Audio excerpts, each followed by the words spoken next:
नमस्कार मैत्रिणींनो. सकाळच्या घाई गडबडीत मुलांना टिफिनसाठी किंवा नाश्त्यासाठी झटपट काय बरं बनवून द्यावं, जे की बनवायला अगदी सोपं असेल आणि हेल्दीसुद्धा असेल. खाल्ल्यानंतर मुलांचं पोटही भरेल आणि मुलांना ते आवडेलही.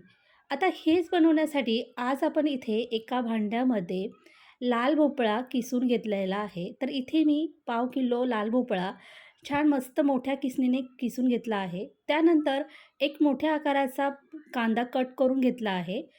कोथिंबीर कट करून घेतलेली आहे बारीक-बारीक. नंतर हिरवी मिरची, आलं, लसूण याचा ठेचा 1 चमचा घातला आहे. धणे पावडर, जिरे पावडर, लाल तिखट, गरम मसाला, हळद पावडर आणि चवीनुसार मीठ यामध्ये घातलं आहे.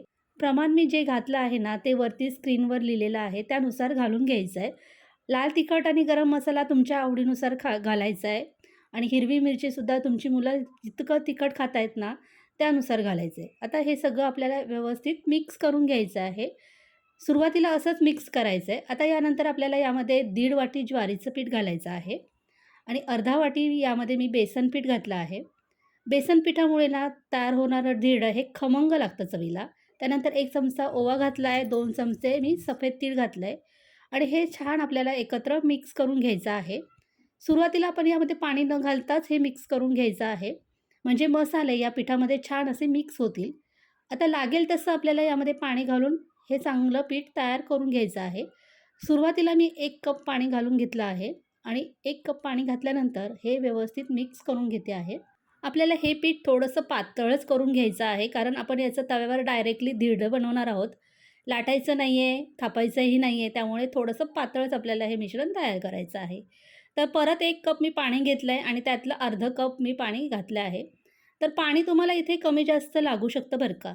इथे मला 1.5 कप पाणी लागलेलं आहे. हे पीठ ना असं सरसरीत आपल्याला तयार करून घ्यायचं आहे. तर अशा पद्धतीने ही पीठ मी तयार करून घेतलं आहे. तर पीठ आपलं तयार झालं आहे. आता लगेचच आपल्याला धिरडं बनवायला घ्यायचं आहे. तर काय करायचं, गॅसवरती तवा गरम करायला ठेवायचा लगेच.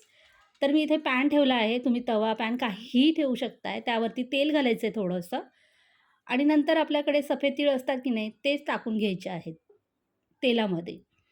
तेलामध्ये सफेद तीळ मस्तपैकी तडतडतात. त्यामुळे ना आपलं तयार होणारं धिरडं आहे ना, इतकं खमंग लागतं ना चवीला. आता तयार केलेलं पीठ आहे ना, 2 चमचे यामध्ये घालून घ्यायचं आहे.